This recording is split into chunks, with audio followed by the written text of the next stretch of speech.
ये कहानी मुस्तकबिल के एक ऐसे खलाई सफर से शुरू होती है जहां एवलॉन नाम का एक बहुत बड़ा स्पेसशिप 5000 इंसानों को लेकर एक नई दुनिया होमस्टेड 2 की तरफ बढ़ रहा है।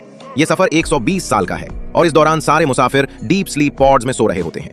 लेकिन सफर के दौरान अचानक एक शदीद मेट्रोएयर स्टॉर्म से टकराव होता है जिसमें जहाज को मामूली नुकसान तो पहुंचता है, मगर उसी दौरान एक पड खराब हो जाता है और यूं हमारी कहानी का हीरो जिम प्रेस्टन अढ़ाई सूट के बजाय 90 साल पहले ही जाग जाता है। जब जिम की आंख खुलती है तो उसको लगता है कि वो मंजिल के करीब पहुंच चुका होगा, मगर जैसे ही वो सिस्टम चेक करता है तो उसे सच का पता चलता है।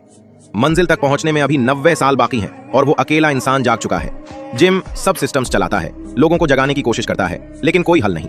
उसके पास सिर्फ एक रोबोट बारटेंडर आर्थर है जिससे वो बातें करके अपना दिल बहलाता रहता है। महीनों की तन्हाई उसे तोड़ देती है। वो हंसता है, चीखता है, चीजें तोड़ता है, लेकिन हकीकत यही है कि वो अकेला है और ये सफर उसकी जिंदगी में ही मुकम्मल नहीं हो पाएगा। फिर एक दिन जिम मुसाफिरों की फाइल्स देखते हुए एक लड़की आरूरा लेने पर रुक जाता है। वो उसकी वीडियोस देखता है, इंटरव्यूज सुनता है।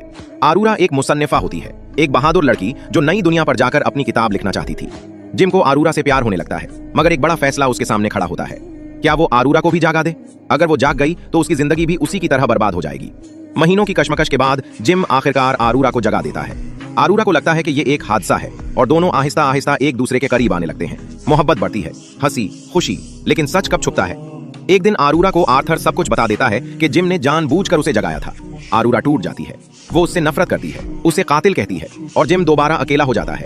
इसी दौरान जहाज में एक बड़ा फॉल्ट पैदा होता है और एक अफसर कैप्टन गस भी जाग जाता है, लेकिन वो पॉड डैमेज की वजह से अंदर से जख्मी होता है और ज्यादा देर जिंदा नहीं रह पाता।